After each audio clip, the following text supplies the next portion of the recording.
Hello and welcome to the Timberland Investor. In a previous video I talked about stand typing and the importance of breaking down a larger forest into smaller groups in forest communities called stand types for the purpose of management. Now I'm out here exploring those stands, analyzing their condition, and determining if there's any management objectives or silvicultural treatments that need to be made. Specifically, I'm looking at the young Mixedwood stand at the more northerly side of the property. When we're determining how to manage a stand, the first thing we need to establish is what the stand condition is. This both includes species compositions, health, growth, disease, and any other factors that might influence management. Next, we need to look at the management objectives. What exactly do we want to see the stand do in the future, and what is it going to do for us? Now, that could be a more wildlife management objective, whether you want to see more deer habitat or you want to produce hard mast, or it could be more financial. You want to be able to harvest every so many years and get this much of a return. In any case, it's hard to make those decisions unless you first delineate the stand and go out and examine its condition. Let's start out by discussing the condition of this stand. It's a mixed-wood stand with roughly a 50-50 composition of both hardwood and softwood. The softwood's composed of balsam fir and actually a fair amount of white spruce with a little bit of red spruce thrown in there. The hardwood is mostly tolerant hardwoods, a very large component of American beech, some red maple, sugar maple, and even some white and black ash thrown in there. Then there's kind of a tertiary component of intolerant hardwoods, mostly quaking aspen, with a white birch here and there. In terms of merchantability and size, I would say that the softwood is actually mostly merchantable. The average stem is probably around 5 inches at the breast height, and you could easily get a 4-inch log out of it if you really wanted to. So the softwood is mostly merchantable. The hardwood, however, it's much smaller. A lot of it's sapling size, not much larger than 2 inches in diameter. There are some larger individuals here and there, especially with the aspen, but primarily it's very whippy, so to speak. Now, the bulk of the hardwood species are not very valuable. The beech in particular is almost worthless, but even the more valuable species have pretty poor quality. The sugar maple and red maple are mostly stump sprouts, and while some of the ash is good quality, of course, ash is always under threat from emerald ash borer, so it's not really something I want to invest a lot of time into. So when trying to determine a management objective for this stand, it's pretty easy, honestly. I absolutely want to manage this stand as primarily a softwood stand and try to promote as much of that softwood growth as possible. Now, the primary reason for this, to be honest, is financial. Softwood around here grows really fast, at least relative to all the hardwoods. The rotation age, that is this time from seedling to final harvest, is about half that of hardwood, and it's relatively valuable. In fact, I just got a contract for the logs in the front of my stand for $80 a ton. So when looking at the financial productivity of a stand, a productive softwood site is going to produce a lot more than a so-so hardwood site, and especially a hardwood site, which is what we have here. Very poor quality. So in forestry, a fast growth rate, a good price per unit of volume, and a natural stocking level provided by God is kind of the holy trinity of a valuable forest site. And that brings us to the second reason why we want to manage this primarily for softwood, and that is that that's really what this site wants to grow. Now, a lot of the area here in northern Maine kind of went through some site conversion in the late 80s. We had an outbreak of something called the spruce budworm, which is a bit of a misnomer because it primarily eats balsam fir. And there was some very large clear cuts made as a result of massive fir defoliation and fir mortality across the land. And what came up afterwards was a lot more hardwood. So that gave us kind of a large percentage of these weird composed stands where it's pretty clear that the land wants to grow softwood, but there's just kind of this almost misplaced hardwood scattered throughout. And actually there's a road out to the west that was used when this stand was last harvested in the late 90s. And what's very interesting about it is it was a bulldozer road, so they just kind of cleared the land and created a nice scarified site. And the entire thing has just come back entirely balsam fir. 100%. It's just a thicket of fir. And that kind of plays into my idea of a broader macro level landscape diversification.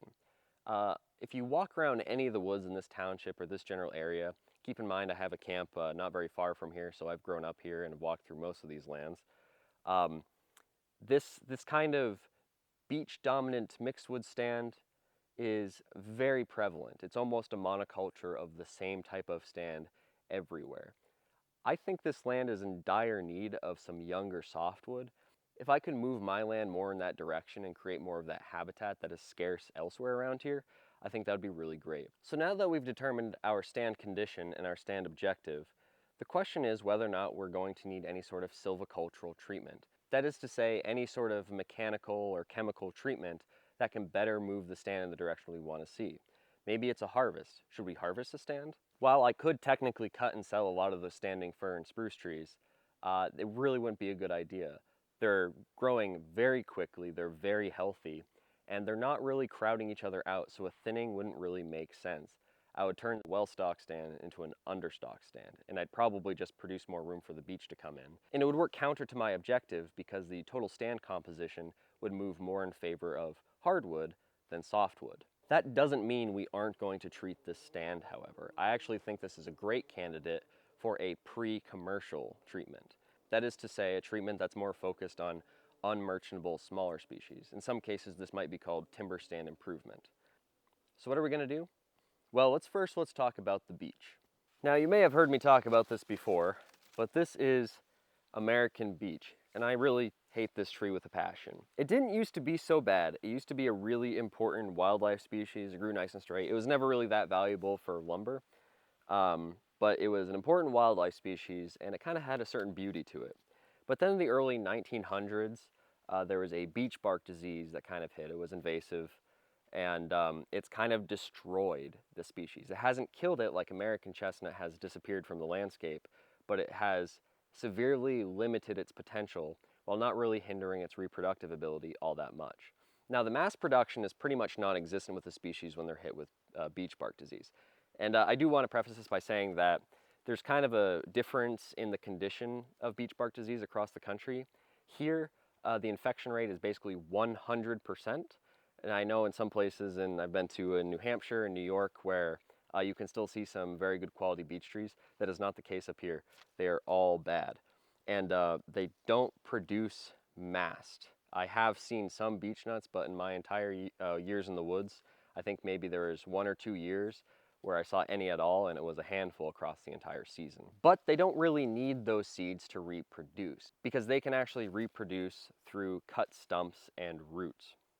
So when you cut this species, it'll actually send new shoots up through the roots and through the stump, much like red oak or quaking aspen might do.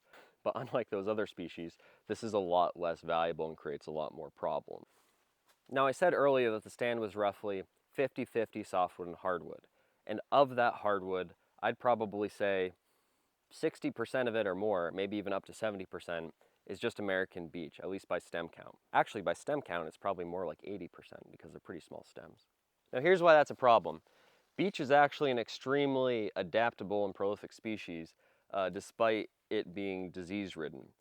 And when, a good chunk of your land in terms of area is dedicated to growing this useless species, it's sucking out the growth ability and the growing space of other more valuable species. So here we have a prime example of what I mean. This is white spruce. This is a young white spruce. It's a very fast-growing species, but also it is spruce. And spruce is my #1 species to promote in the realm of softwood.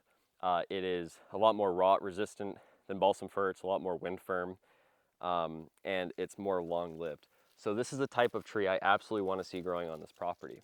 And I'm not sure how well you can really see that on camera, probably not very well, but probably a good 60% of its light is completely blocked by this mess of beech stems right beside it.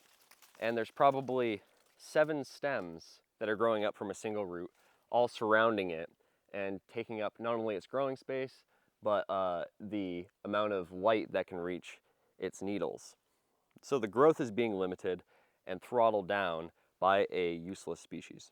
Now, in other situations, as you might be able to see around me, some of the fir and spruce has been able to escape the beech and outgrow it. So the fir probably reaches 25 to 30 feet in height, and the beech is kind of stuck at, 15 at most. And that's a great situation.